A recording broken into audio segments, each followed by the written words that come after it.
If you don't stay down and you never quit, come on over here and sit on the far end of the bench.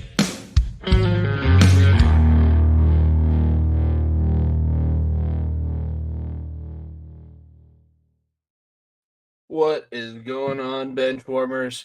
Hopefully everybody's doing okay. Thank you guys for joining us live. We've probably still got some people tuning in a little bit later than we did last week, but when Jordan gets here, I'll let him explain the reasoning as to why we pushed the time back a little bit. But glad we're here, episode 174. As you can see, I am still rocking solo. Niko and I talked about it a little bit earlier this week, and we're taking some mentions from we're taking some tips from the Nuggets and Michael Malone. Speaking of basketball coaches, it looks like we got one that's just about ready to join us. So here we go. Jordan Maxon returning, first co-host, first back-to-back, first two-time guest host. That's what we're gonna say. It's podcast history. That's what we're making here tonight. Yes, sir. What's going on, brother? Oh, just leading the people in. It's gonna be an interesting night. I let you know about it a little bit. I'm gonna make a statement. I wrote it down just so that I wouldn't, make a total fool out of myself or say something that I didn't want to say. But it's gonna be a show. It's gonna be kind of similar to what we did last week. It's not quite as structured, and we're both kind of coming in hot as we're starting the show. Be sure to follow at FEOTB Pod. Like I said, thank you everybody who's tuning in and all the new people that decided to jump on the bench last week. Thank you. Thank you for becoming a bench warmer. Be sure to tell your friends, continue to do so, subscribe. You can also check out Variety Sports Network. That's where you can see Jordan quite a bit. Ohio Sports Talk. He's 1/3 of Talking the Gridiron, everything like that. He was on the double last week. So he's everywhere. He's the voice of Variety Sports Network, and I'm glad he's back here again. Coming off a big win, right? Final Four, so you're in the big dance, are you? Yes, sir. My Altar Boys, Division II high school here in the state of Ohio.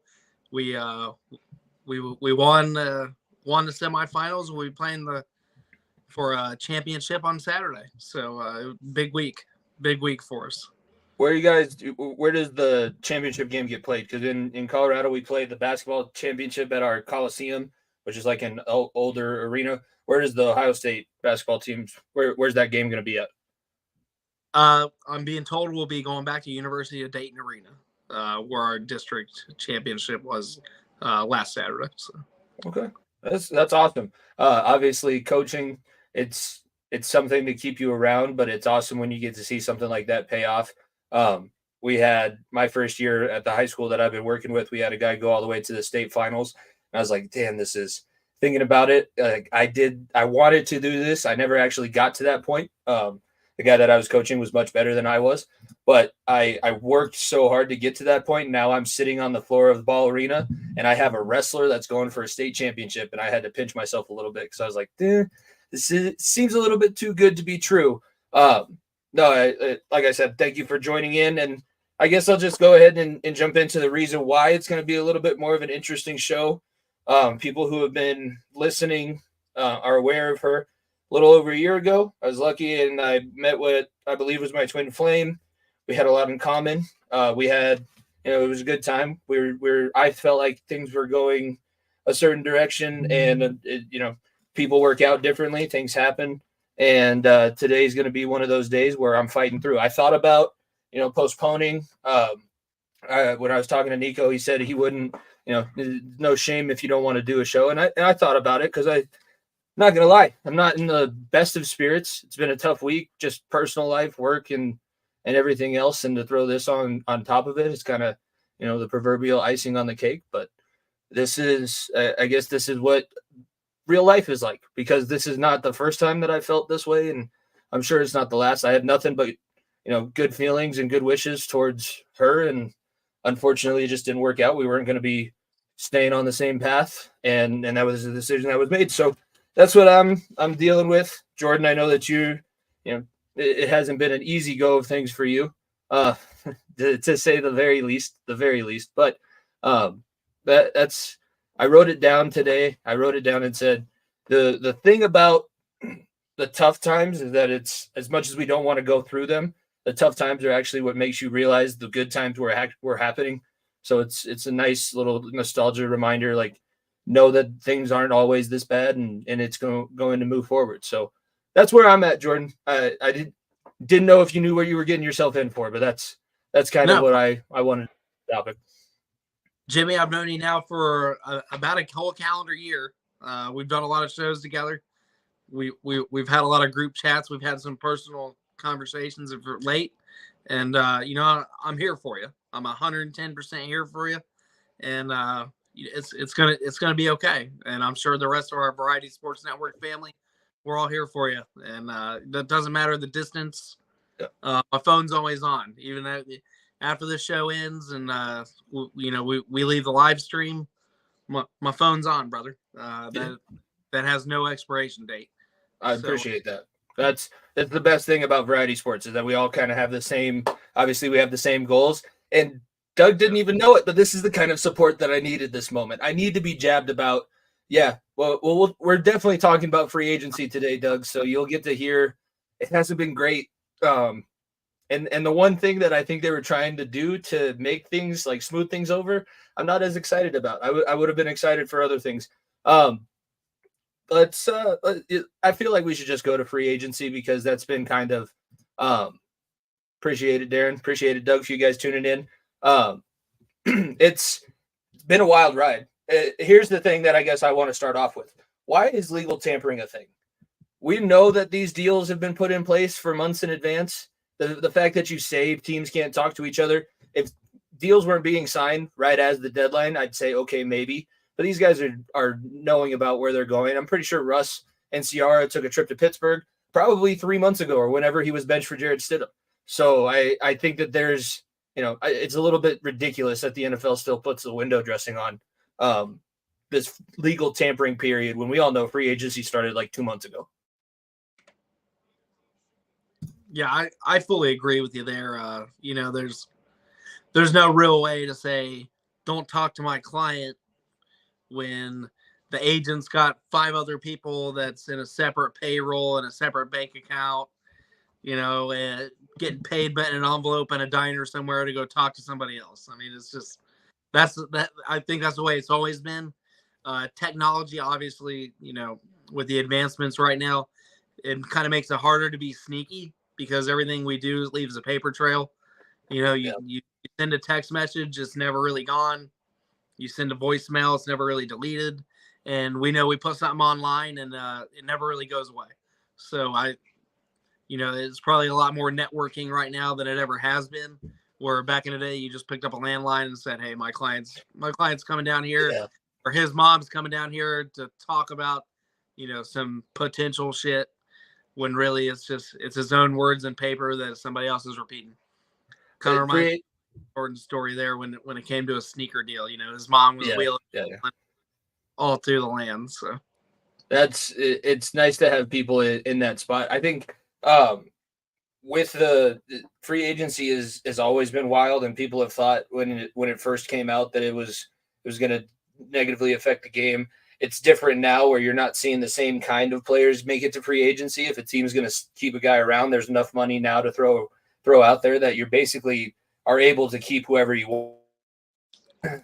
If you're a fan of the Cincinnati Bengals, it means you're going to try and franchise tag / extend, and you're going to piss off your golden, the golden goose that you have. Everybody's going to love a 6'6" receiver that can do the things T. Higgins can do. It's just, it's been, oh, there we go. Let's start things off. He's one of the moves that I wrote down. If you have something else that sticks out in your mind, go ahead. I just wrote down the biggest ones that I came across. Maxon gets traded to Houston for a 7th round pick. I feel like we could have maybe negotiated for a little bit more in that sense. Then he immediately gets re-signed to a 3-year, $27 million extension. So they did give him more money up front, similar to what he already did with the Bengals. So what we were saying last week about Joe Mixon earning his stripes and earning his reputation that he has throughout the league. I know when he came into the NFL from college and had that incident that's caught on camera, so I don't need to describe it anymore. You can go find it if you truly believe or if you truly want to. But Mixon is a guy that does what he needs for the team. I'm glad it's bittersweet because I want him to be successful here, and I think he could have been used better. But I'm glad that he's going to a team in Houston that he's going to have a good time. He's going to have a good shot at doing something again. I think that he's going to be an awesome culture piece, and he's going to continue that legacy that he's building as a captain. He got put into a really good spot, and he's proving that he's a team guy, and he's willing to do the things to make the team around him better by re-signing and doing this extension. I know that you can look at it and say, oh, he's making more money. This is what Tom Brady used to do on a seasonal basis. I'm restructuring. I'm taking away money out of my pocket and I'm putting money back here and this and that. And it's whatever. At this point, glad for Joe Mixon. I think he's going to do well in Houston. I think that CJ Stroud is going to be able to lean on him, and he may learn a thing or two from CJ Stroud. That kid is special. I feel like that's what I know for sure right now is that CJ Stroud is special, and Joe Mixon goes right from one special quarterback to another. I don't think they're on the same level. I'm not going to say they're on the same level yet, but it's kind of fun to hear how other teams talk about Joe Burrow, and CJ Stroud is in that same, in that same conversation on that same path. What do you think about Joe Mixon? It was inevitable, but are you happy with the move and what we were able to get in return? First of all, it's sad. As a fan, 7 years is a long time to watch somebody through all the different regimes that we had him through. And, the fact that he came in the league and Jeremy Hill was in front of him and we were doing that little weird, split back where Hill ran the ball, then we handed it to Mixon. I don't know if you remember those good times. Oh, yeah. I thought he was the LSU savior. I was like, yes, Jeremy Hill, of course. That's what we needed. But definitely different. But I'm happy for Mixon. I'll start there. The NFL is a business. It's a business. We have emotions tied into it, whether it's fantasy, whether it's personal. He's been my favorite for years and years. Yep. But at the end of the day, it's a business. Joe Mixon had to do what's best for Joe Mixon, and the Bengals had to do what they think is best for the Bengals organization moving forward. Zach Moss has more tread left on the tires. He has hundreds and hundreds of less carry attempts than Joe Mixon. Yep.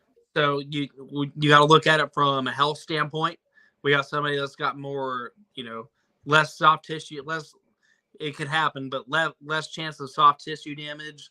Less neck damage, less chance of a knee popping loose. More explosivity too, because that's the one thing about Joe Mixon is that he can't ever break. He can, but it's very rare. And the guys that we have in the backfield now, that Chase Brown is one of the most exciting people that I've ever seen carry a football. I don't know how, but I'm happy to see Joe Mixon go behind a better offensive line.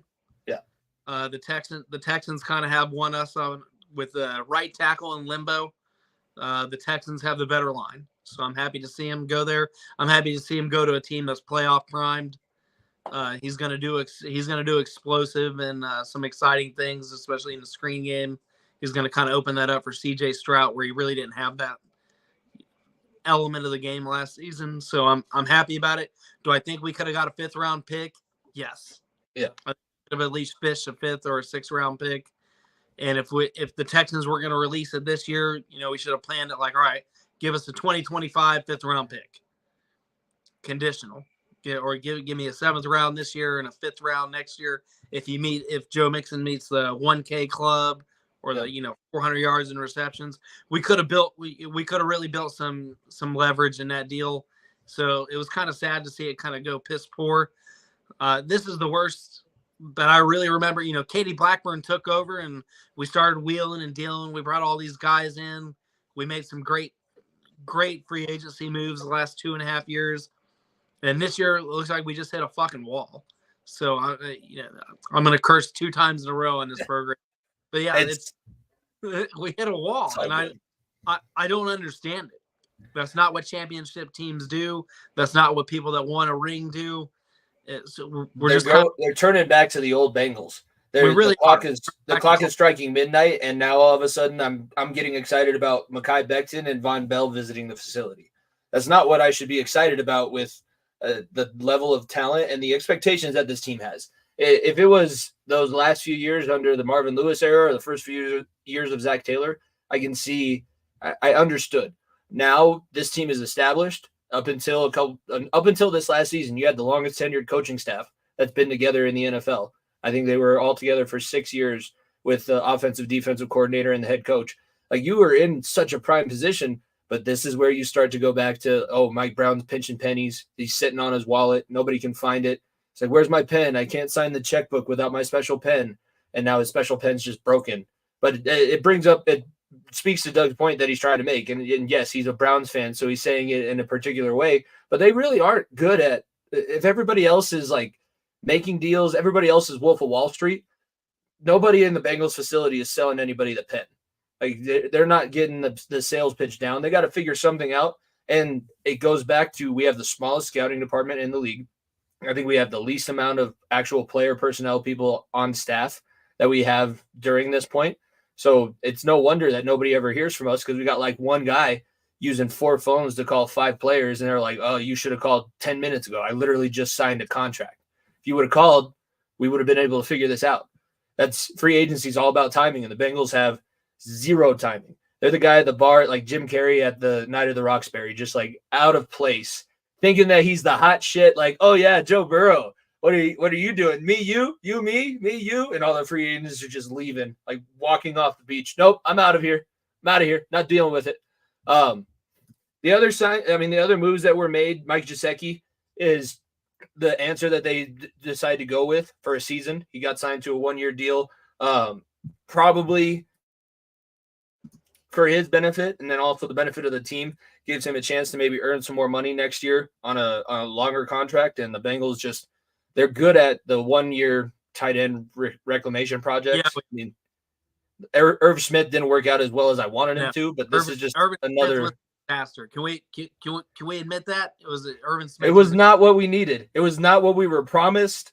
I know that he went to Alabama. Apparently everything Nick Saban touches does not turn to gold. We'll talk about Nick Saban later on in the show too when we get to college football. But that guy, weekend, some strong words. Here's the thing. I agree with half of him, but there's part of me that it is a little bit outdated. Irv Smith, I think he was never fully invested in being in Cincinnati. The guys that we've had success with, CJ Uzama, he was the voice of Cincinnati throughout that playoff run to the Super Bowl. The next year, Hayden Hurst is a guy that does a hell of. If we're going to talk about Walter Payton Man of the Year, Hayden Hurst could be up for that award every single year with all the work that he does with mental health and trying to get people to speak out. Irv Smith just didn't commit to it. And when you don't commit to it, we get the result. I mean, Joe Burrow doesn't like to use his tight ends anyways. So if you're going to get butthurt about it and not, Tanner Hudson's going to outperform you. A guy that we didn't even know was going to make the roster is playing in front of a free agent, former, I think, first 2-round picks, if I'm not mistaken, in Irv Smith. And we have a guy that didn't even know he was going to make the squad playing in front of you. That's bad scouting. Yeah, he outplayed. I mean, he outplayed our tight end that we just signed to a 3-year deal, Drew Samples. So, and he was a 2nd-round pick out of Washington. So. Niko always gives me shit about going to the Bengals games and seeing Sample. He's like, it's like the creative player guy. Like, you didn't change his last name yet. So it's just Sample player. And then I was like, oh, yeah, well, guess what? We got 2 of them. Mike Brown's just too busy. He can't figure out how to put all the names in his players, so he just has Sample player on. He's playing tight end and D end with the Sample guys. Oh, yeah. Would Mekhi Becton do it for you? Do you think that because he's got the tie with Frank Pollock. Pollock coached him when he was with the Jets. The Jets are an abject disaster, so it's hard to judge any kind of play based off of it. The dude is – I feel like he's too big.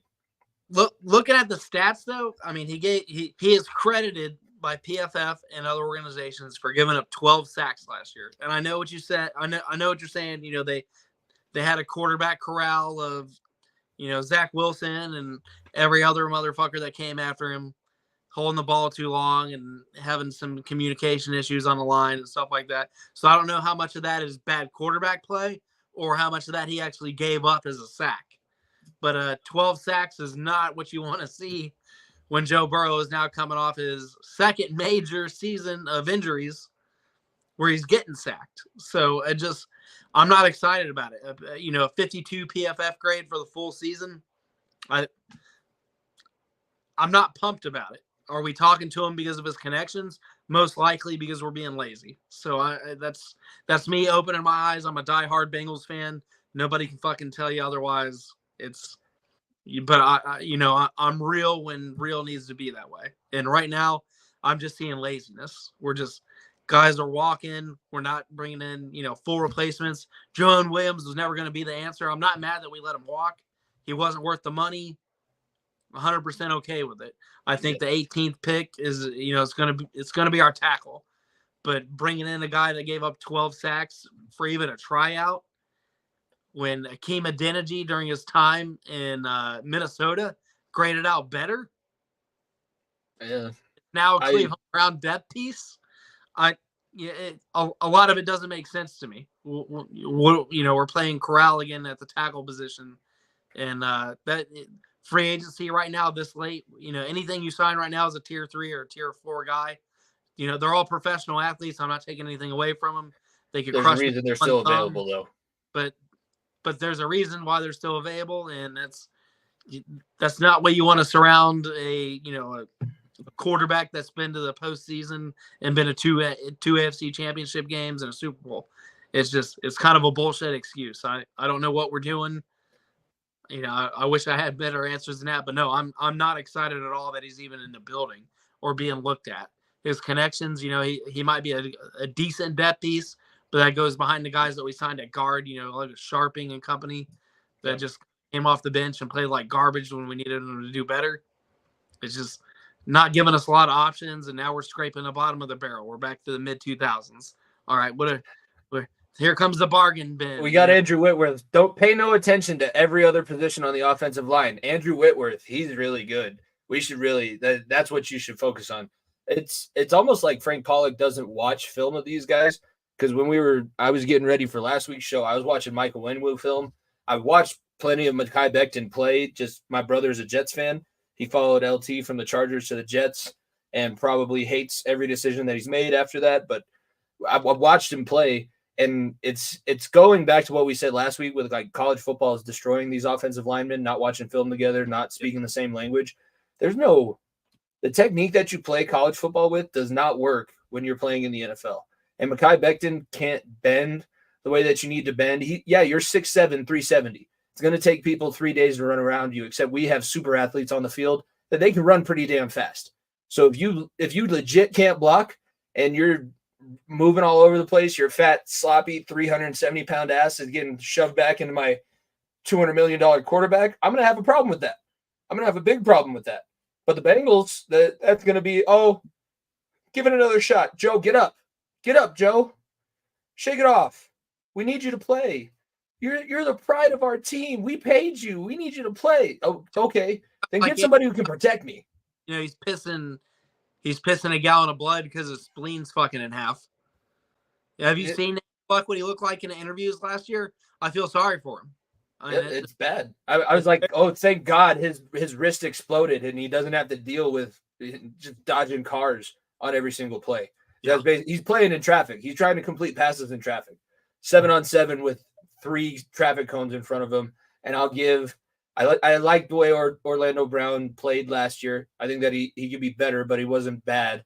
It was a pathetic excuse, and it's still a pathetic excuse. I didn't want to address it in free agency, but if this is how we're going to address it in free agency, I'd be pissed because we could have had somebody better. And now Bakhtiari's available. Why are we not swooping around Bakhtiari? Are we just going to let some other team get in there and talk to him? At some point, you got to shoot your shot. You can't just sit there at the bar making googly eyes all night. You got to go up and say hi. I would have called Brown from the Patriots and said, get your ass in at least for an interview. Let's talk a 1 or 2 year deal on a championship caliber team. But it's just amazing it's not happening. Last thing before we move off the Bengals and talk more just general free agency. Higgins is going to be gone. He requested a trade now. Didn't want to play on the franchise tag. The Bengals have decided to extend the franchise tag now to Browning, and then also, damn it, now I can't think of his name. The long snapper. Something Harrington, I want to say. Those are the 2 guys that have the franchise tag tenure on them now. It's unfortunate. I mean, I get, like, you want to make your money. You want to have a contract. If you get hurt this year, what's that going to do for your future? He did not earn a long-term contract last season. So as much as I would have liked to keep T. Higgins, because I know how much a 6'7" mutant like that doesn't just grow on trees. You can't be sitting on your hands when you need to be spending money, but you don't just need to be throwing money out there willy-nilly. And I think T. Higgins, if he was going to be honest with himself, should have sat down and said, I played like garbage. I did not deserve to get a long-term extension. Play on this franchise tag, and let's see if I can maybe work something out. Or guess what? Next year, you don't have to say, you can do this whole, I'm not playing on the franchise tag, I'm going to free agency, and some other team's going to pay you however much money you want to be paid. At some point, you can't be so, this is, circling back to college football, this is the same issue that I had with the transfer rule. If you don't stand up to the adversity that you have to face, if you just decide, I'm not the number, they don't see me as the number 2 receiver, they didn't sign me to a contract, I'm gonna go somewhere else. You're not getting better. You're just trying to find somebody that's going to put you out on the field at a subpar product. And if that's how badly you need to be on the field, I felt the same. Honestly, I feel the same way about T. Higgins, kind of how I do about Jerry Jeudy. If you're going to make this big of a deal with everything that's happened so far, maybe it is. I love seeing you in that 3-headed monster, and I think it would work for however many more years. But no, I'm good. I'm kind of good on that. If you're not willing to stick it out, I have issues with that. And I know everybody wants longevity, and I say it, show after show, the NFL, not for long league, but 21 million reasons on the franchise tag to go out and be a professional and take the year. Like you said, he can do whatever. Game. Just play a game. And perform out of your mind with honestly what's going to be a better receiving room anyways around you. What's below you and upcoming for the Bengals has some exciting areas. Yoshi finished it with 5 touchdowns. Charlie Jones with an almost torn labrum finished the year with some decent stats. Yep. So that's with a torn labrum. Trent Irwin seemed to find himself open for a touchdown pass pretty often. Yeah. And those are the pieces that are below you, and you have the chance to be that guy to bridge that gap in talent. For $21 million, that just blows my mind. It's I would do it. Can I do it? Job safety, but at the same time, $21 million is going to buy you some health. I don't think unless something absolutely detrimental happens to his physical well-being, and you're going to get chipped up. It's the NFL. He had some bruised ribs last year, and some knick-knack injuries, but. You're giving me $21 million to go out and be a man. Go be a man. Like we're not paying you breadcrumbs. You're not making, shit money. I'm not asking you to play for, $3 to $5 million, $15 million, even $21 million. You're being paid right up there with the top tier of the league. Yeah. And that's better than him last year. That's making a hell of a lot less. That's the definition of the franchise tag, is they use what everybody else is making and they pay you a high percentage of what everybody else across the league is making. So you would be this is where I get behind. Like I want the players to do better than the owners. And if a player, because the owner will cut a player and no guaranteed contract, like, oh, I'm sorry. And you get all the fans saying, oh, if a player decides not to play in the training camp, like Chris Jones, have some respect for yourself. Have some respect for the game. Yeah. Yes, but T. Higgins, motherfucker, you signed that contract. You were the one. You knew. You knew that you had this amount of time to perform, and you were either going to get paid here, or if you performed well enough throughout your contract, you can get paid somewhere else. You had 2 decent years. But honestly, has T. Higgins ever taken over and shown you, like, I'm going to be a consistent X factor every game in, game out? Like, I know we bring up the early 2000s a lot, but Chad Johnson needed TJ Houshmandzadeh, but he got TJ Houshmandzadeh every week. That was a consistent ass dude. He was always there, and I can't say the same about T. Higgins. All 3 seasons that we want to talk about, it not just last year. I know last year he had injuries. 2 years ago, it was never like, oh, they're doubling Jamar, so now T is taking over. No, that never really happened. Joe was making plays elsewhere and still forcing it to Jamar. T, even with probably top 3 best receiver on the planet, couldn't turn himself into an actual X factor to pull attention away from anybody else. So like, A, you signed your own contract. B, if you don't perform in the terms of your contract, you cannot be upset when this is a results business. The results said Bengals were right to franchise tag you and try and work something out as the season went on. That was within their right. That was within, I guess it's within your right to request a trade. You're not going to get any better wherever you go. It's not like you're not meeting a challenge head on. You're running away from a challenge. That's fine. You can go out there and be happy and do whatever else. I hope he goes to Miami. Go to Miami, enjoy the strip clubs and the nightlife, and don't worry about playing football. That's why Miami will never win a Super Bowl unless they have to play all road games, because they just have too much going for themselves outside. Like, you need to be in a place like Ohio and where it's cold when championship season starts. You can't be 70. I can't lose a playoff game and have the ability to go to a beach. Sometimes you just got to put your head down and work. And I'm glad you said that, because we live in such a sports era right now.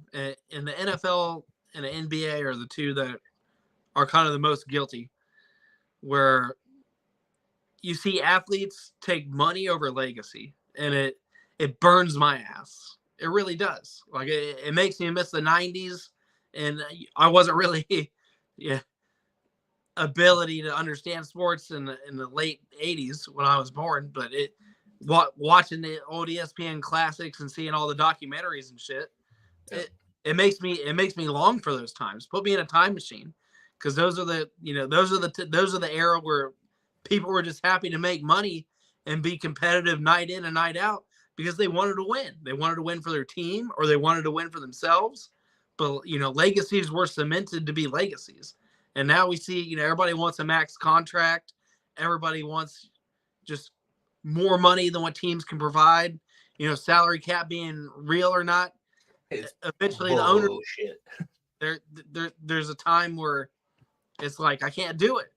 I'm paying, him $200 million, him $100 million, him $90 million, my lineman $50 million. Like, when are you guys going to come together and want to win championships? Because longevity and money is legacies. Mm-hmm. You win a couple of rings, and Tom Brady's going to be the golden boy for probably for the end of time for it. Now he's got TB12. Now he's got TV contracts and commercials and his own name brand for all kinds of shit. And all that came off of because of his legacy of winning. Nobody's gonna buy your clothing brand if you're a fucking loser. Everybody, I want the winner. I want my kids wear Jordans because he's the fucking GOAT. Yeah. So we're gonna wear Jordans. So if you want that little bag of money, you want the Allen Iverson crying, where I just want to get paid and not win rings. That just burns my ass. Take it somewhere else. It just, I don't know. I'm done with my rant there. I'm kind of tired of seeing it. Every free agency, it just burns me. You see guys just, let me get my bag and get the hell out. Tyreek Hill's kind of one of them. He could have stayed in Kansas City and won a few more rings, but I want my bag. I want mine. I want mine. I want mine. Well, you go get your individuals instead of being a multi, 3, 4, 5 rings, however many, you want to put together and win. You'll get the individual stats and, he was highly paid. He made some flash in the pan moves, but like you said, strip clubs and distractions and money. You're not, to me, what kind of legacy is that? That's not something I would want to live off of. I like to win. Right. And that's a Mark Schlereth quote that I'm going off of. They played one of their Super Bowls out in Miami, and he said the first week they went out there, they kind of had free reign to do whatever they wanted, because we have the first week and then the second week for practices and stuff. And he was like, one of the backup offensive linemen came in on that Monday of the second week where we're getting ready to gear up. And he goes up to the whiteboard and he's writing names. And he goes, and the list is 27 names long. He goes, these are the 27 reasons why the Miami Dolphins will never win a Super Bowl championship. These are the strip clubs that I visited last week. It's like, what? Oh, okay, that makes a lot of sense. San Diego, Los Angeles, whatever you want to call it. Unless you got the Les Snyder F them picks mentality, like it doesn't really happen in those nicer areas. If we really think about it. Well, I mean, look at the offer Jimmy Garoppolo got from the famous cat house over in Nevada. Free sex for as long as you win. Like, that's okay. That's a distraction, whether he took it or not. It's a very big for anybody. Jimmy G, we should have known he shouldn't have been in Vegas after that picture or video. When you remember when he first signed, I hope Tyler and Brian are watching this. When he first signed in San Francisco and he took that adult film star to dinner, and everybody was like, "Oh, well, we knew he was handsome, but damn," I was like, Vegas is not the right place for that guy. Hopefully he's married, but if he's married, I still worry. Like, that guy walking down the strip is a problem. We cannot. Don't let Garoppolo near. Don't let him near the Bunny Ranch, please. Stay away. When a Bunny Ranch went and publicly called his name and said, "Anytime you want." The Bunny Ranch just likes to say just like people to say their name, because they made sure to the unfortunate news of Lamar Odom, and now we're getting deep into like the old sports internet stuff. They made sure, like, they basically called TMZ and said, "Hey, Lamar Odom passed out, but when you say like he's on this." When you say, make sure you say that he was at the Bunny Ranch, this on whatever drive in middle of nowhere, Nevada, where that kind of sort of thing is legal, I guess. It still boggles my mind how Nevada exists. I'm a geography and social studies teacher. Like, I should understand this. Some of the things they're able to get. I go out there every summer and I can walk around with an open beer. That's how I know it's basically a different country. That's how I know I'm in a different country. I'm like, oh, well, this is nice, but this is weird. This doesn't feel right, but it feels really good. Well, I was in their backyard. I spent a lot of time in 29 Palms, California, for the Marine Corps, which is only about an hour and a half outside of Vegas. Mm. If you take some windy back roads and don't wind up where the mob end up burying bodies out there, but it's all over. They got so many bodies dropped out there, and I'm pretty sure they killed people in New York and then shipped the bodies to Nevada because they had so much space. Oh, but certainly, and we actually found not to veer off too hard. We actually found a Breaking Bad RV out there one time when we were shooting artillery, and we got to back up and actually blow up a homemade meth lab when nobody else was in there. It was quite entertaining and funny to do. It would be hilarious, just because, again, I'm a history nerd. So, like, I on the Marine Corps' birthday, I saw all the influencers posting. I got curious, so I started reading up on the history. I would love to see a Marine Corps unit take out just like a bunch of backwoods New Mexico / Nevada meth dealers, thinking they're all badass. Like, I run this area, and the Marines are like, "What? Oh, I'm not even going to use my gun. I just want to challenge." What do they say, Jordan? Deadliest weapon on earth, a Marine and his rifle? Yes, sir. Yeah, I've seen Jarhead a time or two. It's one of my favorite movies. It's a good one. One of the more messed up movies that I've seen, but one of my favorite movies. It was weird to see Mike Winchell like that. That was such a veer from what he was in Friday Night Lights. I was like, God, can't do it. If you want to see a good Marine one, Heartbreak Ridge with Clint Eastwood, my number one recommendation. Obviously you're a part of that, so I don't know why I keep saying they. Marines are incredible. It's listening to the stories that the Japanese military tells from World War II, like they called them devil dogs, and the Japanese followed the Bushido code and the kamikaze fucking mentality. And these guys were storming the beach, like, we mowed down 1,000 of them, and the next 2,000 fight harder. They're not. We thought that we were dealing with Americans that were afraid. We thought that these were the French of North America. Oh, hell no. We got some psychopaths that like to do some shit. The bad people. Well, that's why I love the full story behind Devil Dogs is it actually happened in World War I at a Battle of Belle Woods when the Germans used pin gas. And the platoon was surrounded and being overrun by a German specialist. And they would come in waves. And that Marine unit actually fought them off and won. And they said when they would come up, because the pin gas will make you foam out the mouth and have your blood 100% like bloodshot looking demon eyes. So that's where that came from. They called them devil dogs because of the foam around the mouth from the pin gas. but the Germans couldn't put that together, so they just thought they were fighting demons from hell. Well, I mean, you weren't too far off. You weren't too far off. It was the training in and now I totally spaced on the movie. No, you're good. The movie that I was talking about, the Deadliest. What is it with Jake Gyllenhaal when he plays? Is it Jarhead? Jarhead, yeah. Okay. In Jarhead, is the training as intense as that scene when they accidentally shoot one of the guys? Like, did they use live ammunition when you guys were going through your boot camp and your training and stuff like that? There were times, there were times we didn't do it in boot camp, but we did do it in Marine combat training, which is right after boot camp. You'll do night shoots, and the night shoots are live ammunition, and you're just looking at your NVGs and the little IR light that's attached to your rifle, and you're shooting over each other. So one rushes above the other one with cover, and no incidences happened. At least when I was there. So, but yeah, it can definitely happen. I highly doubt they would do the drill that he was doing, where like bear crawl through mud under barbed wire, keep your head below 6 inches off the ground with a machine gun. That is a practice that was 100% done in the 90s. In the 90s, wow. That was a boot camp practice done in the 90s, so that was accurate. Okay. Like I said, I would get to that would be when I bring back Sunday Scaries. If I bring back Sunday Scaries, it might be worth doing like a military. I'm such a dork about all that stuff, and obviously I'm grateful for all the servicemen and women because they're a lot braver than I am. And I am fully aware of that. So I appreciate that. And I thank you and all of everybody that you've served with and everybody in the military and armed forces, because you guys truly deserve it. I try and make sure. It's weird because I teach Eastern Hemisphere geography. So I talk a lot about like other countries, and I try and give like European perspective.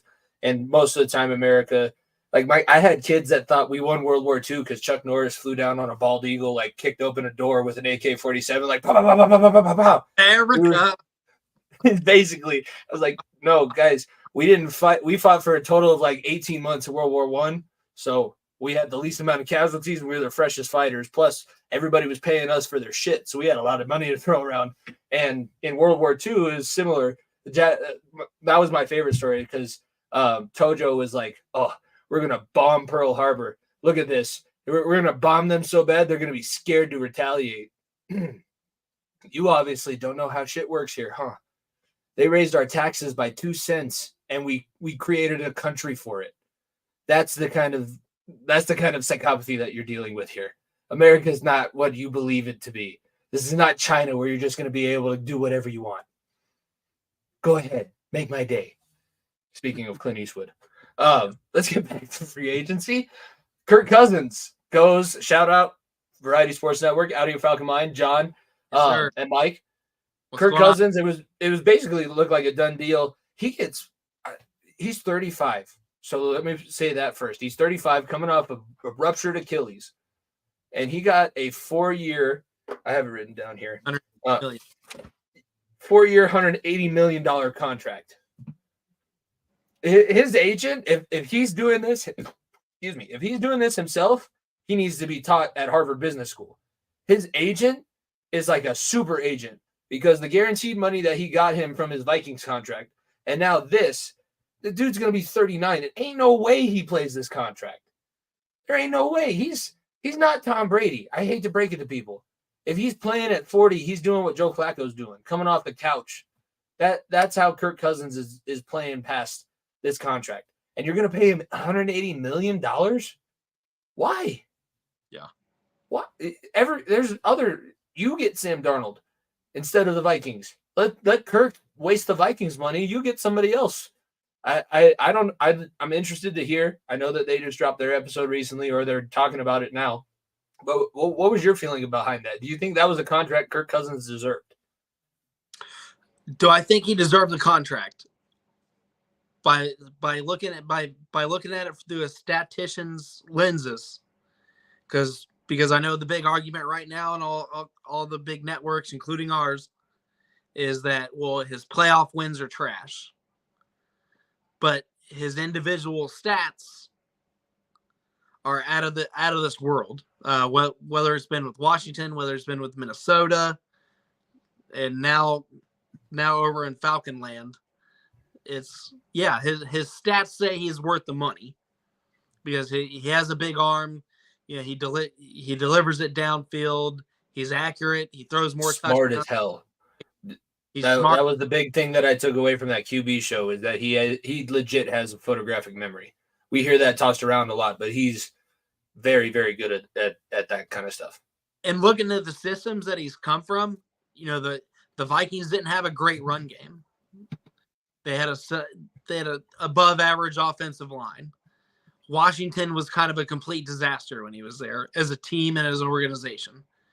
That's why he played on the franchise tag, and he lit up the stats. You like that?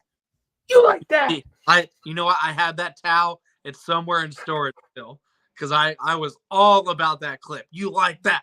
You like that? That ran my life for like a good month. No lies there, but definitely he's definitely worth it because you look at Atlanta. They have a great offensive line. They have a kick-ass backfield. And they're building. They brought in some speed with trades. They have one of the best tight ends in the game if they can get them involved. So this is the situation for Kirk Cousins to absolutely take off. And he's behind the top 10 defense. He's never been behind a defense that was ranked any higher than 12th, even when he was in Minnesota. So this is his time right now. And Atlanta obviously believes they can get it done, whether he plays all 4 years in his contract or not. They know their championship window is right here, and they're making the trades like it is, and they're signing the free agents like it is. So, totally hats off to the Atlanta organization. Maybe the Bears asked for too much, more than they were willing to give for Justin Fields. And, you got Kirk Cousins that you can kind of overpay for and get the play out of it. And maybe you go out and win a championship in a soft-ass NFC South division where Baker Mayfield's the only quarterback that's in it worth anything.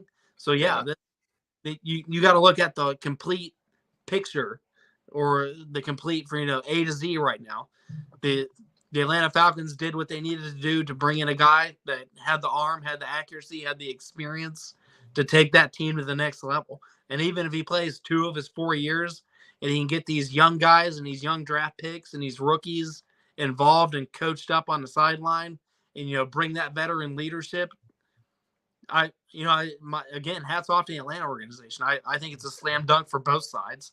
Financially for Cousins and being on a team that's ready to win now, and the Atlanta Falcons that's desperately needed that veteran leadership in the locker room at the most important position in the NFL right now, which is quarterback. So I think he's worth every penny, whether it's 2 years or 4 years. It's worth every penny of what they're getting out of it long term. And it's showing that, every quarterback that's going to come after him, hey, Atlanta's willing to pay for winners. Atlanta's willing to pay for guys that can come in and, do what needs to be done right now. So it's sending the right shockwaves to the leagues that Atlanta's the place to play. So you got to look at the whole picture. I think Atlanta hit the nail on the head, and everybody wins in this situation. It makes sense because I've heard now that I think he spent a good amount of the offseason. I don't think he lived full-time in Minnesota, and Atlanta is one of the places that he had roots, so that makes sense. I guess to me, the question that I have with the Falcons now, everybody's just so sure that Raheem Morris is going to step in this first year, and he's going to unlock the potential. Everybody thought that about Arthur Smith when he was hired in Atlanta. Right. Not just to put it on Atlanta, but I think the NFL is such a copycat league that, maybe D'Amico Ryans is going to be the downfall of Raheem Morris because everybody does have these expectations for the Falcons because it's a former player that, the guy that's a defensive guy, it's a group that's young, that if they get the right moves, if they get the right locker room culture, this team could be very good. I think that Atlanta is more trying to repeat what Houston did. And I would have liked to see what Justin Fields could do in Atlanta. Either way, it was writing on the wall because they did end up also trading Desmond Ridder. They pick up Rondale Moore from Arizona, so now Ridder will be out, backing up Kyler Murray, I guess, for the time being, right? Because Kyler's still He hasn't switched to baseball. He's still little. I can't ever see him. He's just And right down, short man syndrome. I picture if he did try and transition over to baseball now, I'm just picturing Michael Jordan's baseball scenes from Space Jam. It's just no timing, nothing whatsoever. Shouldn't even be there. It's like, I picked the wrong. I should have done this right out of college. And I said that he should have, because there's way more money in baseball than there is in football. And he wouldn't have had the – you want to play video games for 18 hours a day playing baseball? Be my guest. That's awesome. You're not doing film study. If that was what you really truly wanted, if you wanted to be God tier on Call of Duty, you should have been a baseball player. I'm just going to – I said it on college radio way back in the day. But that the Falcons made room for them, made room for Kirk Cousins by getting rid of Desmond Ridder. And last couple of things that I saw, Devin White did get picked up, 1-year deal with the Eagles. So now the Eagles get Saquon Barkley on offense. They pick up Devin White, which is a really good defensive piece. This looks like they're not rebuilding, they're retooling, even though they did just lose their center of 14 years. How confident are you that these are going to be the right moves for Philadelphia and that they're going to be in that contention of playoffs / Super Bowl contender again for next season? On paper, it looks right. But the locker room culture, I'm not going to buy in until we see at least 2 or 3 weeks of gameplay, because that locker room fell apart at the end of the season, losing against teams they had no business losing against. Quarterback going on press conferences and pointing the finger at specific players and play callers pointing the finger at the quarterback, offensive linemen. That's probably one of the reasons why he considered retirement. Now, granted, Kelsey played long enough to do whatever the hell he damn wants, and he has nothing to prove to anybody. So I'm happy for him in retirement. I hope he enjoys time with his family. I hope he enjoys his money. He's got great opportunities coming up. But as for the Eagles as a whole, to kind of circle back to the question, I don't buy into it, because we saw this last year. They traded for Bird last year in the secondary. They kind of got some things retooled, at the mid of the season, and we're like, all right, maybe they'll get it through. But to me, it's coaching and the quarterback. If the coaches and the quarterback can't get it together, I think we're going to see a complete continuation of how they ended their season. Tout signed or not. You can sign the most talented roster in the league, but if they can't play as a team and they can't get it right at the quarterback position with leadership, it's just individuals playing for themselves. So I'm not a fan of the Eagles in winning anything big next year, or even making the playoffs for that matter. I gotta see what the locker room is like, and I gotta see what the culture is, because right now it's been complete garbage. Well, that's Nick Sirianni's specialty, isn't it? Culture and locker room, because he's not a great football guy. Nobody should be more upset about how last season went than Nick Sirianni, because we got to see how smart Shane Steichen was, because he was doing the thinking for himself and the offense and for Nick Sirianni, because he can't do shit other than just troll the opposing sideline and talk trash and like, oh, where are you now, Kansas City fans? Well, Kansas City's back-to-back Super Bowl champions, and you guys were out on your ass after the wild card round. You clearly overestimated yourself. You got on that creatine and you got that nice little water pump going for about 2.5 weeks. You met a real tough guy at the bar, and you were like, wait a second. Are we ready for this? Am I the issue? Yeah, I think Philly's the issue. I think that division is just – because I don't think the Cowboys are going to be great. I think the Eagles still will have a chance of winning. It'll be probably between those two teams. But, hey, the Commanders are definitely taking a quarterback now, because they traded Sam Howell to Seattle, and they picked up an extra mid-round pick. They got the number 2 overall pick. They signed Austin Eckler, so they're going to have a guy with a veteran experience. Shout out, a former teammate. He wouldn't even know my name, so I'm not saying that, because he was a senior when I was a freshman. So he was 23 and getting ready to go try and make it in the NFL or have like some master's in energy management job. And I was some 18-year-old punk who thought he could grow a mustache. So he doesn't know who I am. I'm not saying that, but we were on the same team. I am listed on the same roster. I think that Eckler will be helpful for them. It's so weird. Like running back and safety, I would say, are the two positions that in the NFL right now, it does not matter. Like you're not paying those two positions. I think that's why Eckler's in Washington. It'll be interesting to see how that NFC East division shakes out. I called it the NFC least a couple of years ago when they almost had 3 teams make it to the playoffs, where they did have 3 teams make it to the playoffs. I can't remember. It's starting to shape up like the NFC least again because Mike McCarthy sucks. I don't know what anything is going to happen. I don't know anything about Washington to say good or bad. I know that the Giants suck. And now losing Saquon Barkley, that's going to be an even bigger blow. And Brian Dable is going to be beat red. He's going to look like my water bottle on the sidelines because he's just so frustrated. He's like, where is Saquon? It's just, we used to be able to hand it to Saquon 30 times and let Daniel Jones throw it 10. Now Daniel Jones has to throw 50 passes and we lose every game by 40 points. What happened? We played better under Tyrod Taylor. What? They did. Watch out for that. Don't puncture his lung. Please, for the love of God, whatever you do, if you're giving him a shot, be careful. Last thing, since our show is based in Denver and Niko's not on the show for 2 weeks in a row, I can't not mention the Broncos. I totally forgot to mention it last week. The Broncos did decide to cut. We circled around the Broncos. We talked about their championship run and bringing in veteran presence of DeMarcus Ware. We spent some time on it.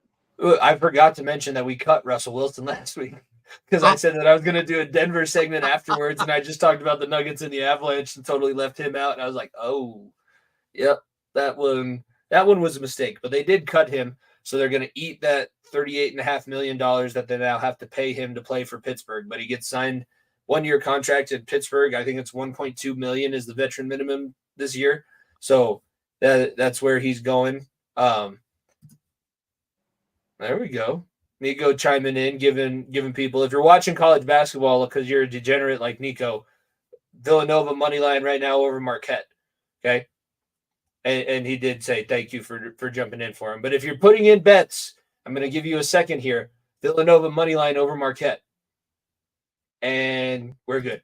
Okay. Back to what we were talking about. The Broncos cut Russell Wilson. How embarrassing for you do you think it would be to have your guy that you brought in playing for another team and you're paying almost $40 million of his salary? Like how, because the Colorado sports fans, we have a lot of experience with that. I don't know if you know a guy by the name of Nolan Arenado, but I think we're paying him about $60 million to play for St. Louis. And now we're paying Russ $38 million to play for Pittsburgh.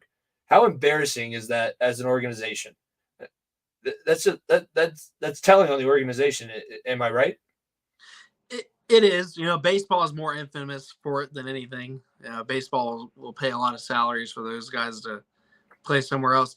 David Justice comes to mind when the Yankees cut him and the Oakland A's signed him for like $3 million, but the Yankees were paying him $10 million to play for a division rival. So it kind of comes to my mind about what the Denver Broncos are doing right now. But yeah, that says a lot about Denver being really unsure, or Sean Payton and him really just hated each other to the point where, hey, I'm going to pay $38 million to get out of my face.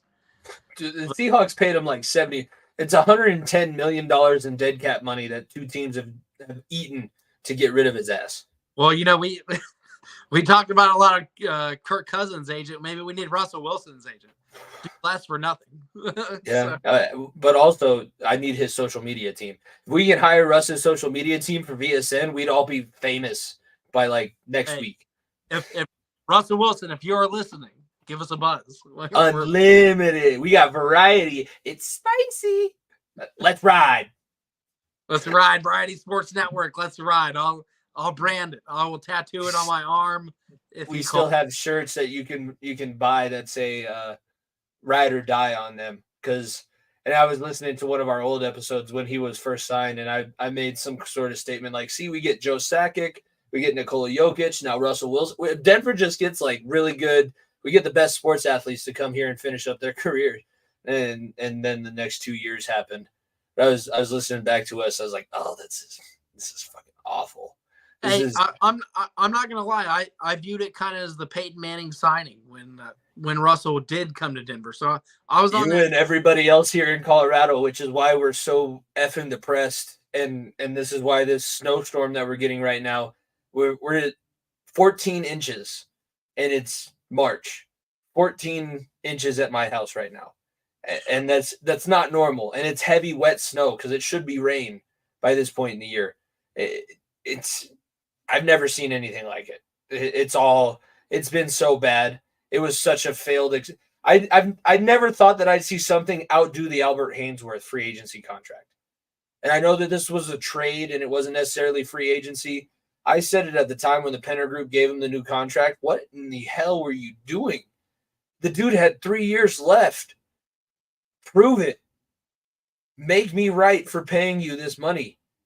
I don't know why I still, to this day, that year with Nathaniel Hackett gave you no reason to pay this guy $100 million guaranteed.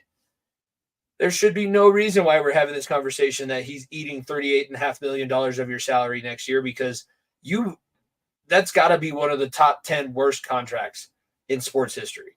That Russell Wilson deal that they ended up signing him to. It's god awful. It's up there. And speaking of Haynesworth, what do you think about and we had him on our Bengals wish list, $100 million for Wilkins?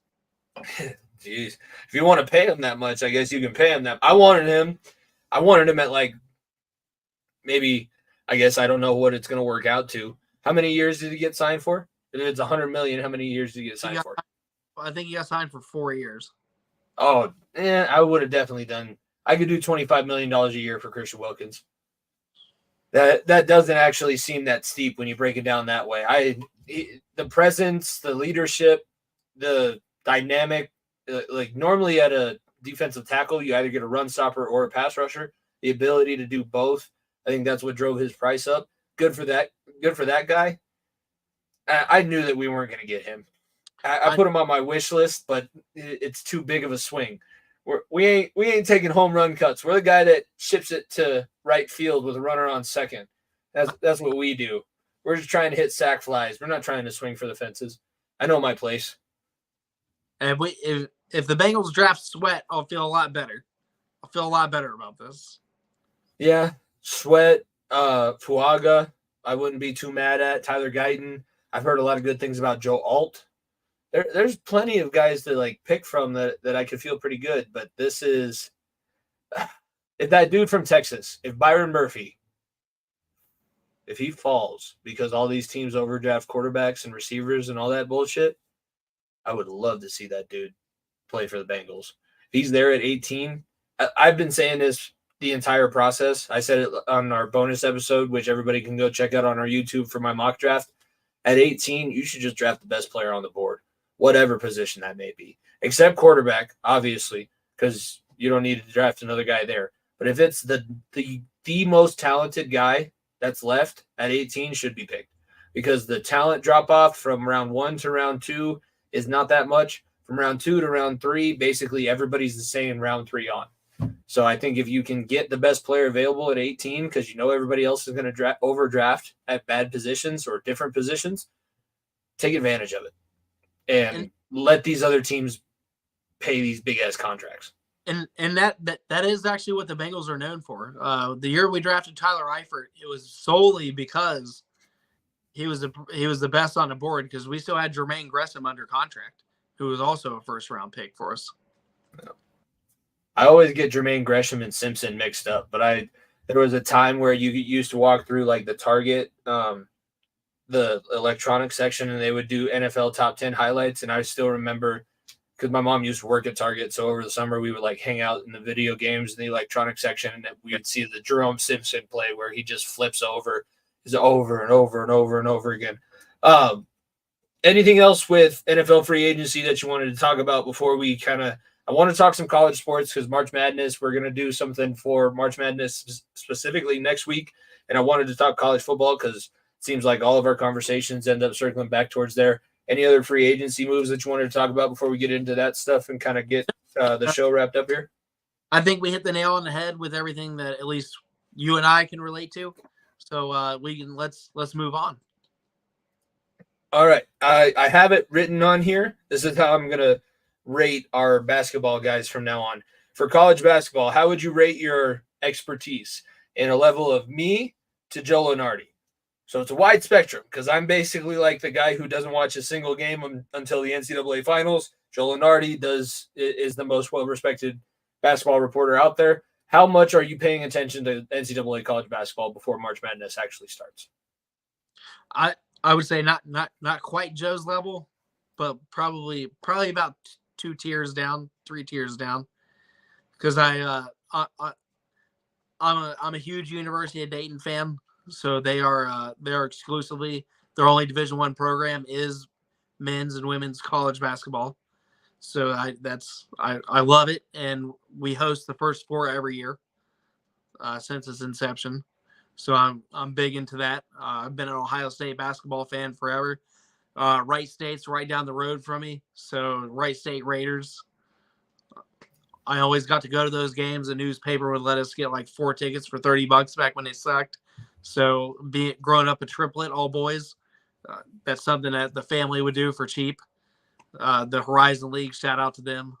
They don't get a lot of national coverage, but I say I follow it pretty good.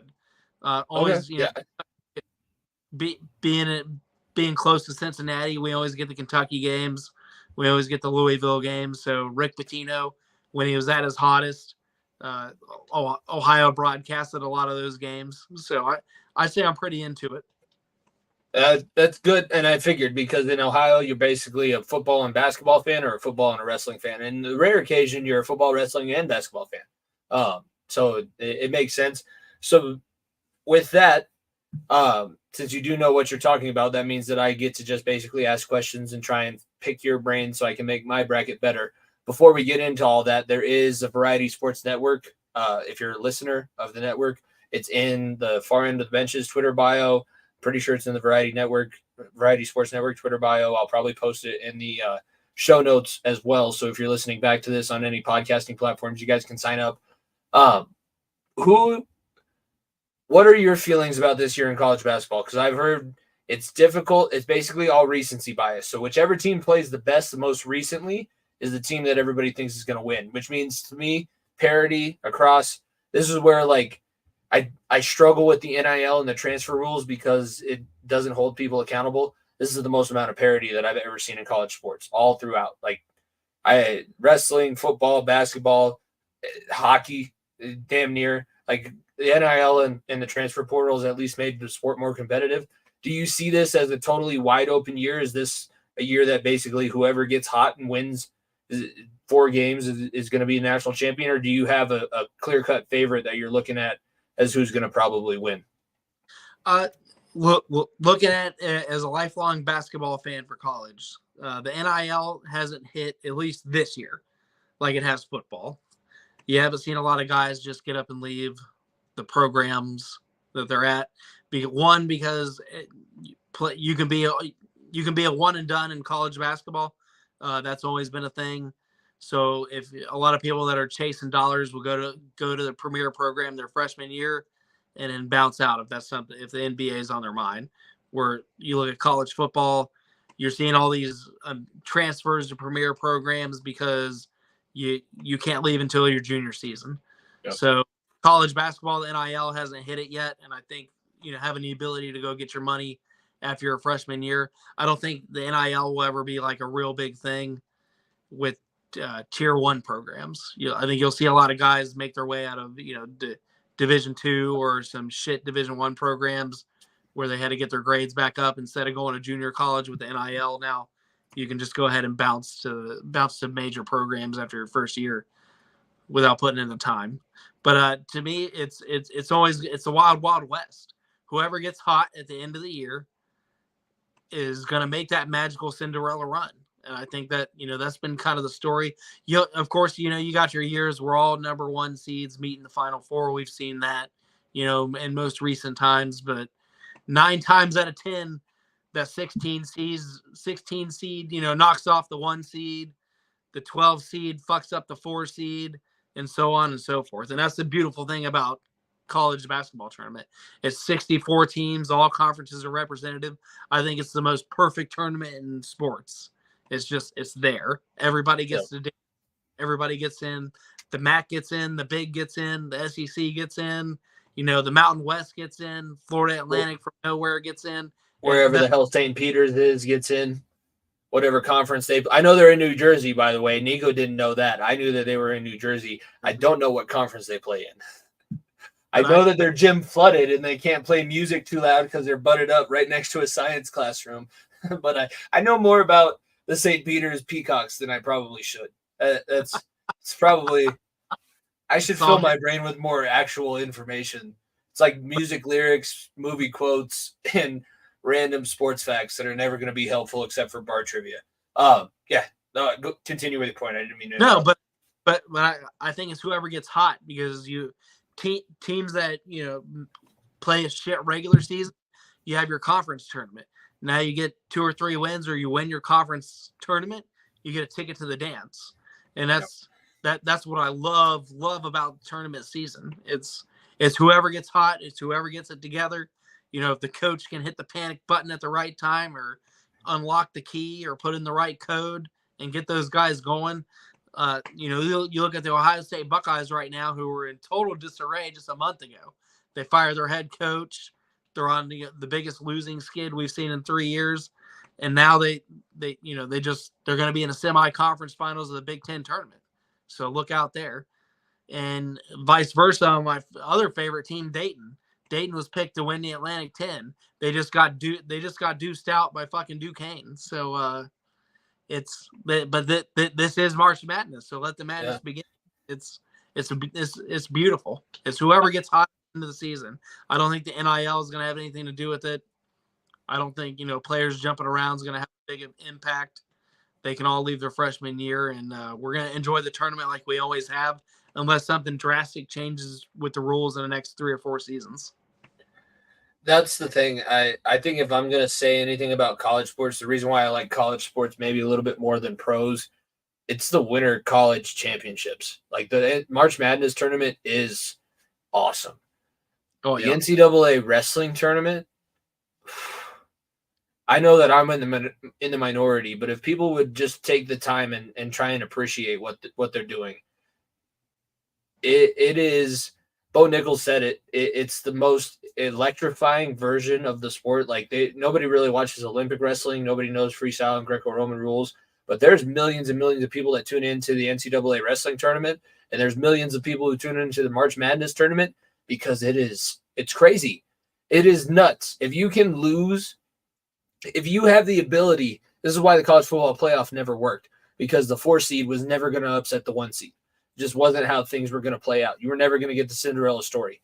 March Madness and the NCAA wrestling tournament are 2 places where the Cinderella story rules the fucking weekend. That is what everybody tunes in for. I want to see a 15 seed Princeton knock off whoever the hell. Was it Purdue last year, or who did they? Yes.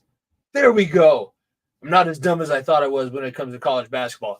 We want to see that. I want to see the 32 seed at the NCAA tournament upset the 1 seed in the first round. Holy shit. I did not see that coming, and now I get to see whatever the hell else happens. That's the winter sports. I know they happen in the spring, but the winter sports championships in the NCAA are probably the most untouched that we'll ever see. I know College World Series is good. I have been to the College World Series. It's pretty cool in person, but the tournaments, the representation from all across, there's no other reason I would know of Lehigh University other than college wrestling. There's no other reason I'd know of St. Peter's University other than college basketball. You just get exposed to things. It's fun every year, and there's something new. It's never the same. It's never just Alabama winning national championship after national championship after national championship. And you're like, oh, my God. Can somebody please dethrone Nick Saban? Or can somebody please start paying players? Let's get Nick Saban out of coaching. Then everybody will have a chance. No, the wrestling and basketball championships are the most pure form of athletics that it's my favorite time of the year, and I'm not even a basketball fan, but this is my time of the year. I concede to Niko. Bowl season is not as good as March Madness / March Madness season. Well, bowl season nowadays isn't, because and that circles back to exactly what I said on this program last week. It's not about going out and winning championships anymore. or just, going out and winning for your school.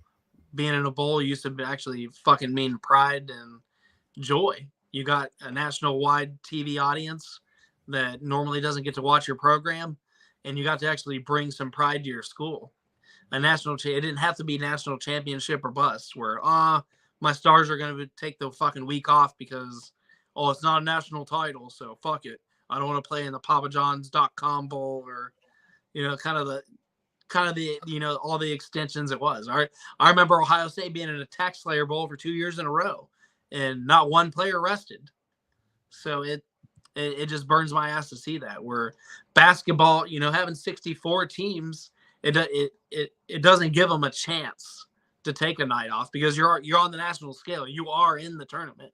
That's where I'm glad football is expanding the teams, because it's going to eliminate some of the players taking off. But basketball, everybody wants to win. Yep. It hasn't been corrupted yet. You're not number one pick in the draft, from Kentucky isn't gonna not show up because it's not for the title. Because I'm not gonna play because we're playing the 16 seed today. I'm not playing until the quarterfinal round. Yeah, that's what I've decided. So and maybe that'll happen one day, but highly unlikely. But that's what makes it pure, like you're saying. And wrestling, that is such an individual effort. Those guys are never going to take a day off, and there's not a lot of money, unless you go to, WWE or UFC or yeah. one of the variations of wrestling. There's not a lot of money in it, so they're in it for their school, they're in it for themselves, and they're in it for pure fucking pride, and that's what makes it one of the best sports to watch in the world, because you're seeing two guys that have worked their whole life to be in that moment right there, that one match. Everything from being in a leotard when they were in third grade to right then and there has brought them to that one moment of glory. And that's what makes it one of the best sports to watch. Like you hit the nail on the head. It's so pure. And, basketball is not far from college. Basketball is not far behind it. So it puts it in that top tier of entertainment. The reason why those sports teach you more, and I love football and I took a lot of lessons from football, so I don't want people to think that I'm just bashing on that because, whatever reason. But the lessons that you can learn in a sport where you don't have 10 other guys that can cover for your ass, and you don't have 10 other guys that you can blame if things go wrong. Like in basketball, it's very easy. Whoever gave up the free shot, yeah, that's on you. In wrestling, if you get your ass pinned in the middle of the mat, you can't walk off and blame anybody. No. He held you down. He had more will to hold you on your back than you had of getting off. It's the oldest form of combat. It's the oldest sport in the world. They used to do that all the way back in ancient Greek and Roman times. That was how they settled disputes. They would wrestle a match. Like, I think I deserve this. I think I deserve this. Okay, well, let's settle this then. And these guys it is a prideful sport, because most of the best college wrestlers that you see go on to the international stage. And what people don't realize, everybody hears about the Russian wrestling program and Iran because it's the national sport of Iran. They're all really good at wrestling. The American wrestling program is fucking badass. And I work for a guy who, the head coach of the high school program that I work at, is a former Olympian, and he still works down at the OTC in Colorado Springs, and he was just in Denmark a couple of weeks ago for an international tournament trying to qualify guys for the Olympic Games coming up this summer in Paris. And the U.S. team is not to be trifled with at all. All these other countries walk around and they see USA wrestling, and now the money that's being put into it the same way that they did with basketball. It took a couple years, but after Dan Gable, Cale Sanderson, Jordan Burroughs, Henry Cejudo, we've had the pedigree now. USA Wrestling, USA Basketball, other countries are looking at those programs like, what can we take from those programs and make our country better? Well, how are we going to get ourselves to that next level? Because USA is doing it. I know that there's a ton of problems, and I know that everybody likes to hate each other right now. But if we just take a step back and we accept that the Olympics are coming up this season, everybody's going to be cheering for the U.S. And there's a lot of U.S. athletes that can do a lot of really, really cool things. And I think the U.S. Olympic wrestling team is going to be doing a lot of good things. U.S. basketball, obviously, everything. This is why Niko and I do this. This is why I said, even though I'm struggling today, it hasn't been the greatest thing, and who knows what the rest of the night is going to look like. I wanted to come on here because I want to be honest, but sports give you something else to think about, to deal with, everything. So if you're struggling, let's come here and tell me how the Bengals are going to get a first down. Why? Just because then you're thinking about something else. Because everybody's dealing with something that they don't want to think about right now. So this can be your escape and your place. Just do it for the, Definitely out there. So. Yes. Yeah. No, this is an impromptu therapy session. That's what you jumped on earlier than I had a whole thing written out. I tried to write out what I thought was going to be like. I wasn't going to stop you. I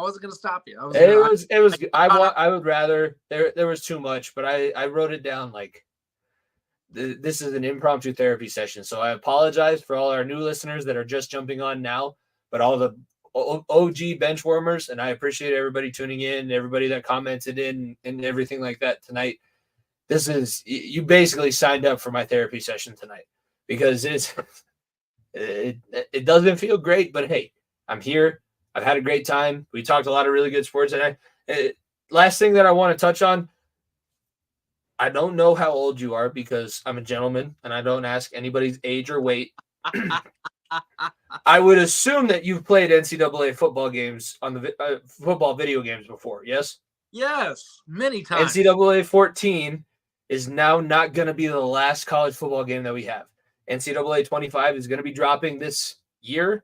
I have to buy a PlayStation 5, which, judging by events that I talked about at the beginning of this podcast, I might not need to save any money for anything else. So, hey, that might be on the table now. And now it's going to be available on the next generation systems. First time in 11 years. And it's funny because I had to buy a replacement disc of NCAA 14. You know how much that cost you on Amazon? $230. For an 11-year-old game. My mom's like, "You're buying what?" Trust me. I need this. This is how I deal with the kids that I teach on a daily basis. I need to be able to coach Northwestern to this Big Ten championship. Okay. I don't talk to you about what you need. This is what I need. So let me get this game. I'm dropping $230 on this old ass game on an old system.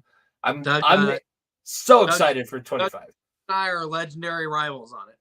We're actually currently in a dynasty mode where I am Akron. Go Zips. Yeah. I got the Zips to 2 national championships. So rub it in Doug's face. He has the individual wins against me, but I have the fucking trophy case. So enjoy it. Yeah. No, that's honestly on him. So it's hilarious that you bring that up because when I first started my original show, when it was called Center of Attention, like the second episode, the idea for the podcast was listening to like Joe Rogan. I listened to The Fighter and the Kid. I was like, oh, people just enjoy like hearing random bullshit. And I have really interesting conversations when I'm drunk and playing video games in college. So might as well. But my buddy, he was the punter on our football team and I was the backup long snapper. So we ended up being really close. We lived together. We had this series going. He had NCAA 14 on his Xbox. I had it on my PS3. So we would trade back and forth, home field advantage, Xbox, PS3. Back, forth.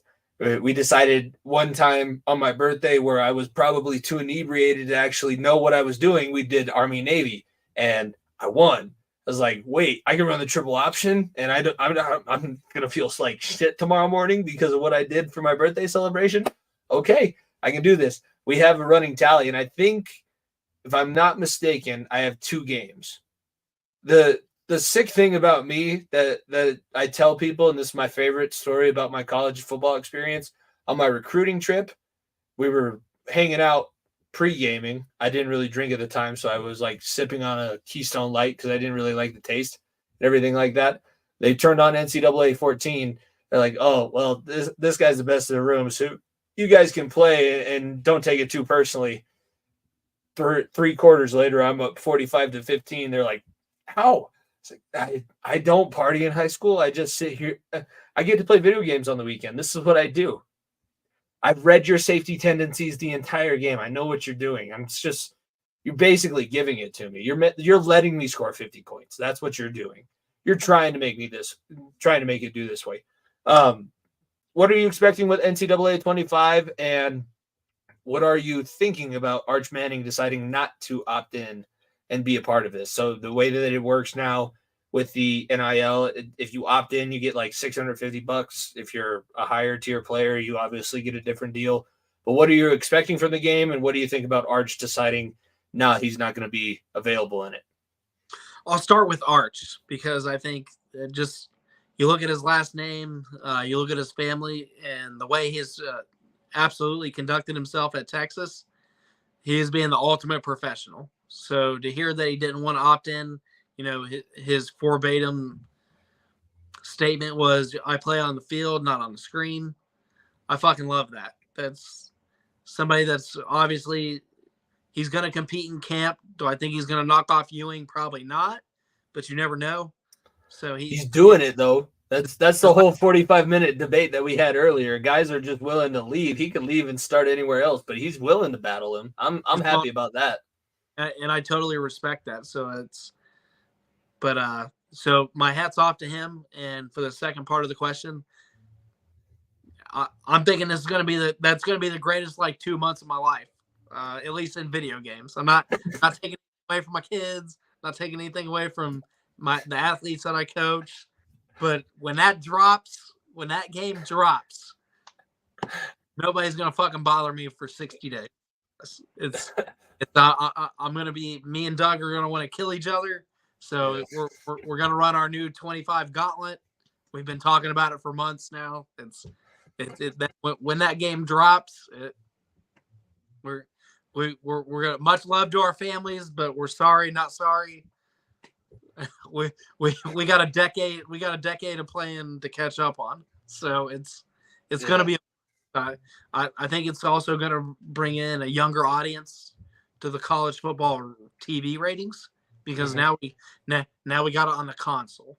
Now we got some names on the console, so you're following your team and you're on it. And if they do anything like they used to with the live updates when you're in your dynasty mode with the storylines and the real scores around the league that Saturday. And, I think it's going to be it's updated technology, so it's going to be with it.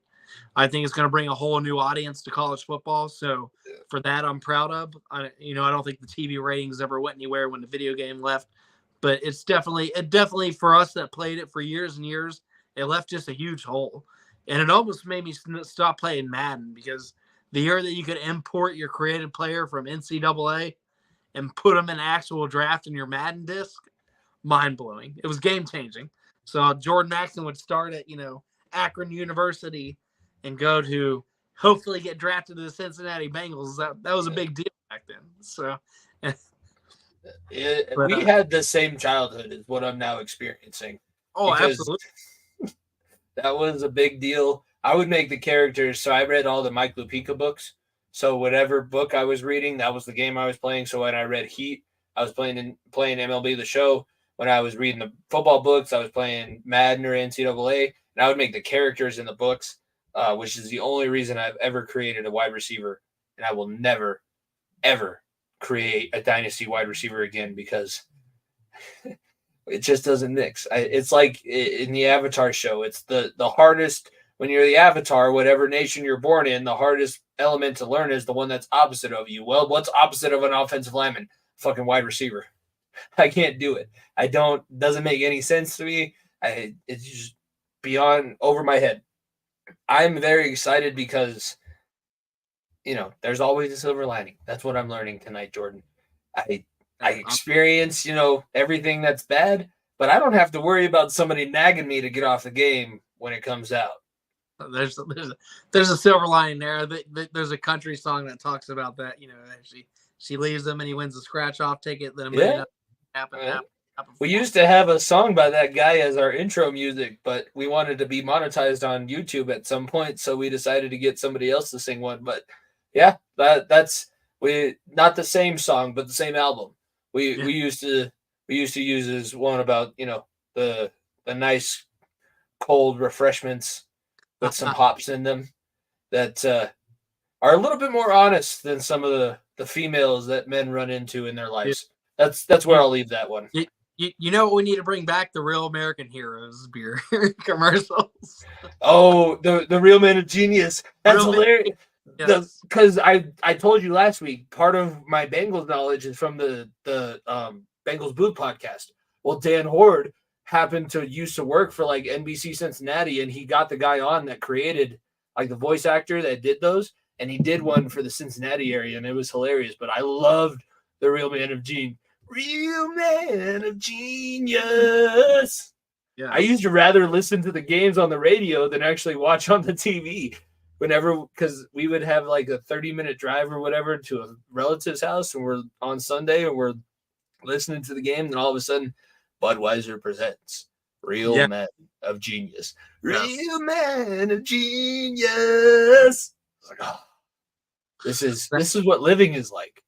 That and because to our viewers, you're in tune just for a fun show tonight. So just bear with me on this next one here too. And I miss waking up Monday mornings. I believe it started my 8th grade year up to about my junior year of high school is when they stopped. You would be able to, you turned on, it was one of the first things they did in the morning on ESPN. They would take the Twins song and talk about the NFL. The Doublemint Twins. Week 1. And it would go through like all the different things that happen in week 1, and it'd be like, and the Twins. I miss that. What happened to that? I couldn't be the only one excited to wake up at 6 a.m., turn that on, and then get ready for the school day. I can't be the only one. That's where the difference in our generation shows, because I know the Doublemint Twins girls from Scary Movie, like the Scary Movie franchise from the Wayans brothers. I never actually saw any of those commercials, but I know of the Doublemint Twins. Double your freshman, double your fun. All right. Yep. If you're ever wondering why there's so many beer commercials during an NFL Sunday, just listen back to this episode, because this is 110% why. I'm good with everything that we've talked about so far. Anything else you want to get off your chest or anything like that? Congratulations again, by the way. State finals appearance on Saturday. Good luck. You know, you guys aren't going to need it because you're dominant, but good luck. No, we'll need it. You know, the other team is there for a reason, and that's what I kept saying all night tonight. Through good plays and bad plays, when the other team would make a good play, and people would be like, "Boo!" I was looking around. I was like, you know, this is why they're here too. They got to this dance just like we did. So I'll be excited to play whatever opponent ended up winning after we left. I'll be excited to play. Win or lose, I say that, but you know, I'm the world's most terrible loser. Doug Stevens can attest to that through 20 years of friendship and competitiveness.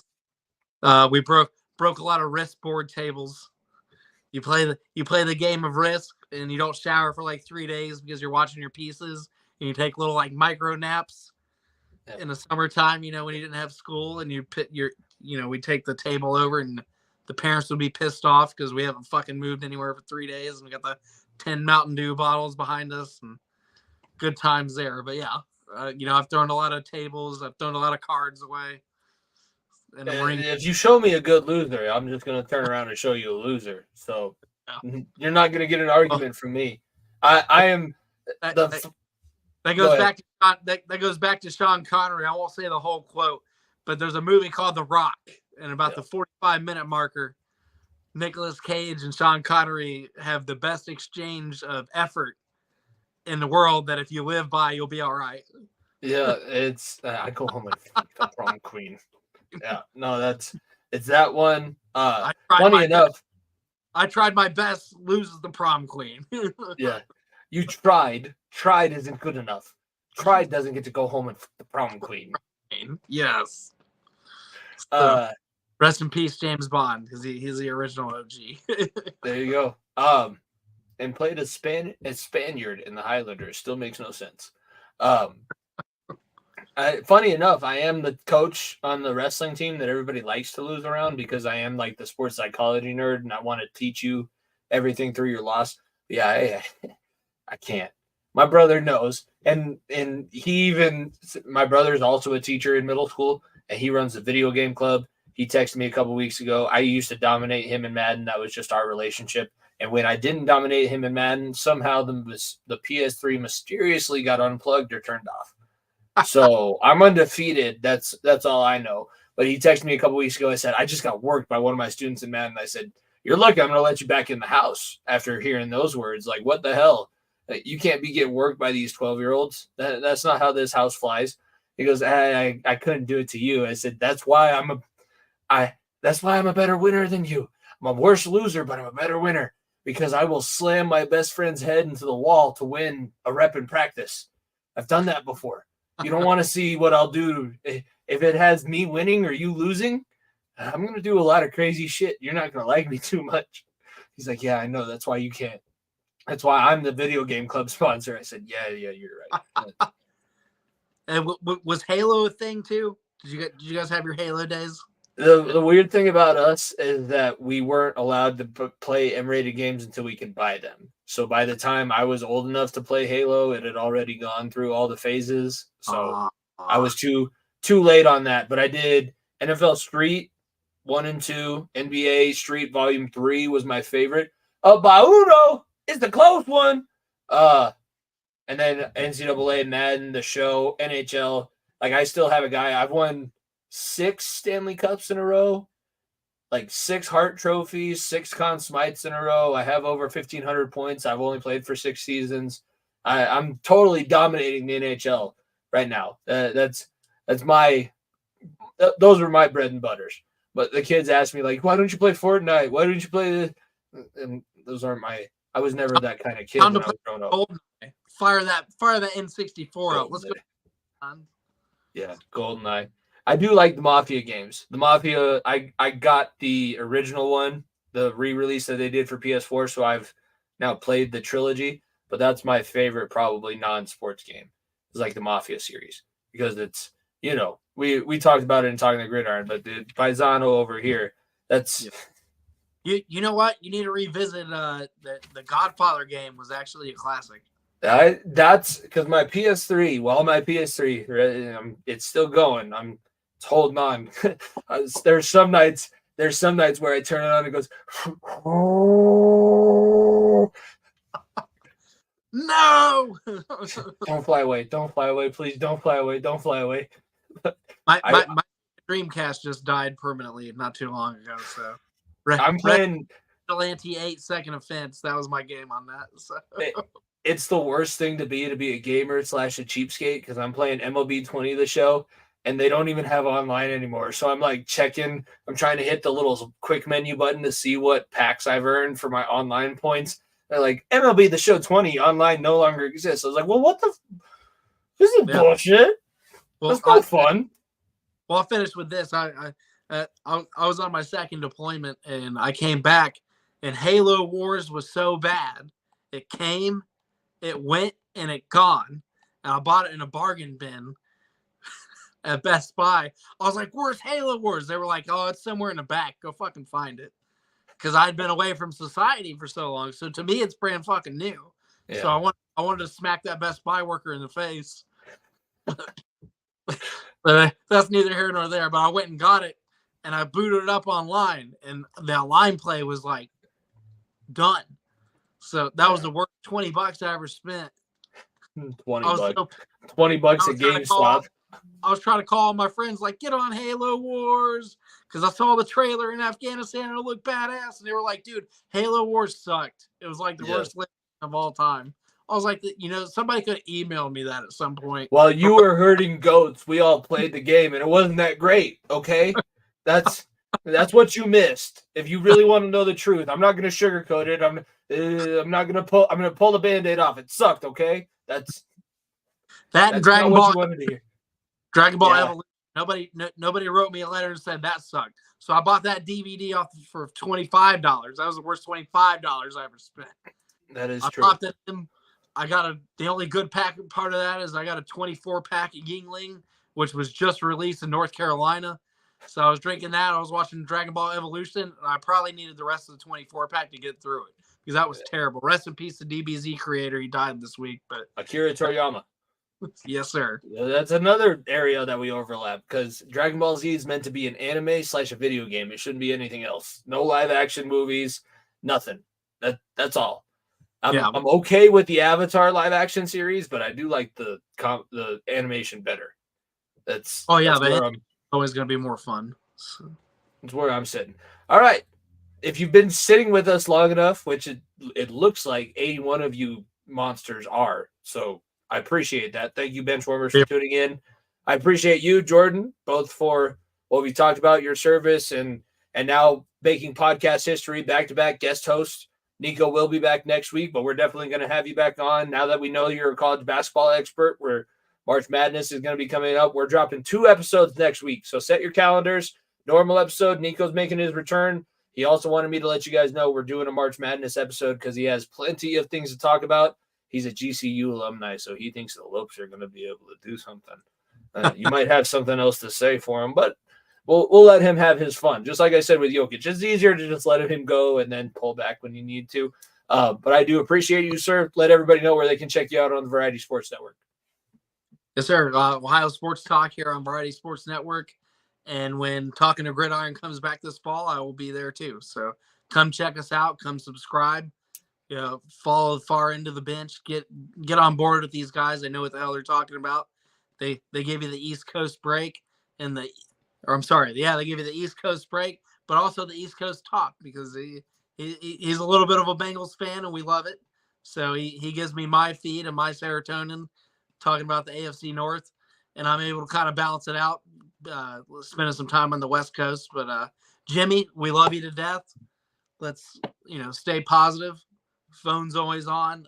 Any of us, enter the group chat. I don't care if it's 11 o'clock here, so the next couple hours, if you need to talk at 3 a.m., I'll have one eye and one ear open for you and ready. And that contract it never expires. We love you to death. Life's gonna get better, man. I can tell you from personal experiences, and I'll open up. I've been battling cancer the last couple of years. I'm in remission, so it's kick ass. You wake up every day, you keep fighting. My previous relationships, we've had a stillborn, and we lost another one after that. So it's life gets better. You think it's gonna you think the world's gonna end, and you get in that mindset. Don't, man. Life gets better. You're so young. You've got so much going for you. You're a hard worker. You're a hard worker for this network. You're a hard worker for those kids. Those students, they wouldn't know what to do without you. Now that I've been around you for a year, I would be devastated. I don't know what I would do without you. And we got to be positive for each other, brother. We got so much to talk about these next couple of years. And when you find that forever flame, I'm going to be right here celebrating and popping a champagne. And I swear I will make a trip to Colorado to fucking celebrate it. You heard it right here. I'm a man of my word. I will show up. Maybe we'll have a wrestling tournament. Maybe we'll throw the pig skin and see who still got it in the knees and who doesn't. I don't know what cartilage I'll have left then, but let's spend it. So it's going to be better, man. I appreciate you guys, and I've opened up on our show, and I haven't told you guys the network specifically, but that I think that was maybe one of the issues was that I understand that things can be way worse, so I didn't see that things were going badly at the point. I'm sure that I'm to blame for part of it. That's part of being older, I guess, is that like understanding that it wasn't 110% the other person's fault. Like I said, I have no bad feelings towards anyone. It sucks because I was, let the cat out of the bag. I was getting ready to buy rings, and I called everybody in her family that I needed to. I got permission that I needed to. I thought things were going one way, and it went a totally other way, and it sucks. And there's been some things that I've been able to do to get through it so far, but like the sports talk, the camaraderie that we have on the network, that's why everybody should follow Variety Sports and keep up to date with all the shows that are coming out, because we truly do, like, we talk on a daily basis. That group chat, I have it muted solely for the fact that my phone would be buzzing all the time while I'm at school. So I have it muted so I can catch up when I have the time. Otherwise, it'd just be a constant. And I'd be like, okay, well, in World War II, that's what this is. Doug thinks the Browns are going to win the fucking Super Bowl, guys. Let's tell him why he's wrong. What masseuse joke should I make now? Okay, I've used almost all of them, but can somebody come up with a masseuse joke really quick? But I appreciate you guys, and I know things will get better. And if anybody's struggling out there, you're looking at two guys on your screen. If you're, like I said, if you're still watching, reach out, talk. It doesn't matter. It's not making you anything less than. I'm getting back into therapy. Everybody should be able to have somebody to talk to, whether that's a professional or just somebody that you're close to. Get with somebody that you need to. Keep fighting the good fight. We'll be back to talk more sports. For myself, Jimmy Pilato, for Jordan Maxon, episode 174 of The Far End of the Bench. Thank you guys for tuning in. We'll see you next time. If you don't stay down and you never quit, come on over here and sit on the far end of the bench.